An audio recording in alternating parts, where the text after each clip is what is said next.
What do I think about the newest versions of Booker T and Stevie Ray from the Monday Night Wars WWE Elite Collection line? Let's find out. Let's take a moment to go back and examine the packaging more closely, with Booker T featuring on the left and Stevie Ray occupying the right side. The box shape continues to maintain the classic Elite Collection design elements, and the overall print remains consistent with the Monday Night Wars colors. Additionally, as you can see from this image, if you also collect the Rock and Rob Van Dam from this particular wave, you'll be able to successfully complete the impressive build a figure of the disciple that it features. Before I totally discard the boxes, I do want to zoom in a bit so that you can read the bio and career highlights of each character. Now that the packaging is out of the way, here you can see each figure out of their plastic prison and individually on the spinner. Again, Booker T is on the left and Stevie Ray is on the right. At first glance, the figures may appear to share the same body sculpt from the neck down, but that's actually not true.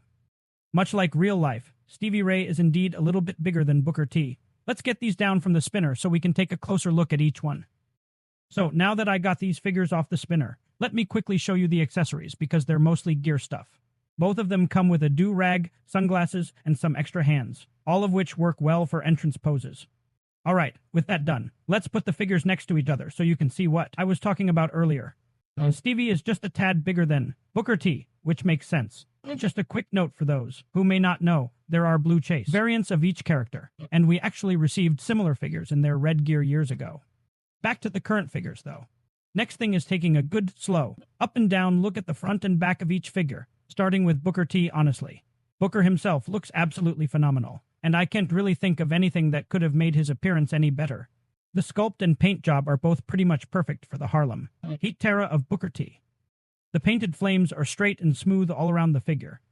The face sculpt really captures his overall essence as well. Again, I don't think it could have gotten much better. Lastly, for Booker T, the fire insignia on his boots was also stamped on quite well. Now, let's do the same process with Stevie Ray, starting with that nice, slow, up and down look at both the front and back of the figure. To be honest, there's not much else I can say different about Stevie Ray either. For the most part, I don't see how this figure could have gotten much better either. Well, probably the only way would be to do them in the Ultimate Edition format instead. Stevie Ray's face sculpt is also done very well, in capturing his likeness almost perfectly. Stevie Ray's boot stamp is once again done quite nicely, but I do have to point out a little bit of red paint spill on his arm here. I've also just seen a similar error on Booker T's other boot, so neither figure is immune to quality control paint issues. I'm going to split up the articulation duties between the two figures since they're both pretty similar. The neck does get full rotation, but not much up and down movement. The shoulders can hit the T-pose and spin all the way around. The biceps also get full rotation, the elbows crunch up nicely, and the wrist pegs also have full rotation plus the back and forth movements. The torso leans forward decently, plus has full rotation at the waist. I can only show hip movement on Stevie Ray, because Booker T's hips are totally stuck. No rotation, no side movement. The inner peg that they're both attached is literally twisting when I try to move them. This is definitely a QC issue. Stevie Ray's work fine though. Both figures respond normally in the remaining joints at the thigh cuts, knees, boot cuts, and ankle rockers. Stevie Ray isn't quite balancing on his own though. For this super kick pose, he has to lean on Booker T just a little bit. So with all of that said, what do I think about the newest versions of Booker T and Stevie Ray from the Monday Night Wars WWE Elite Collection line?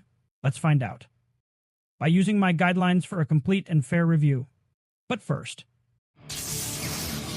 if this is your first time visiting my channel, welcome to Civilian Collectibles.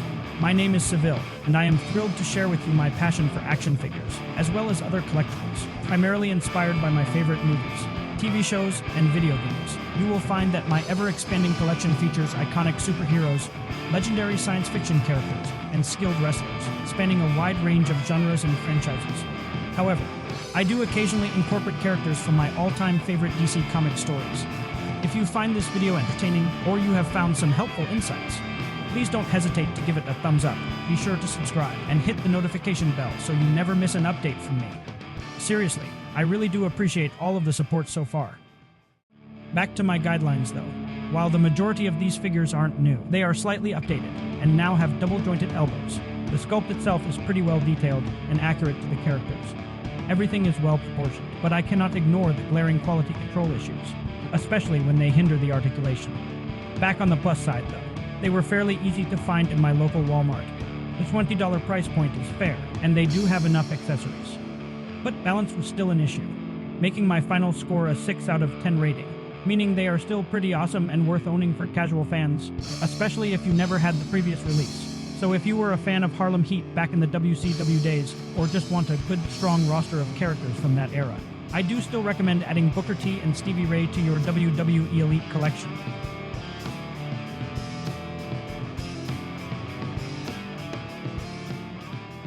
Disclaimer: I utilize an AI voice clone to significantly enhance and deliver a consistent and clear experience, despite the occasional challenges I might face while speaking.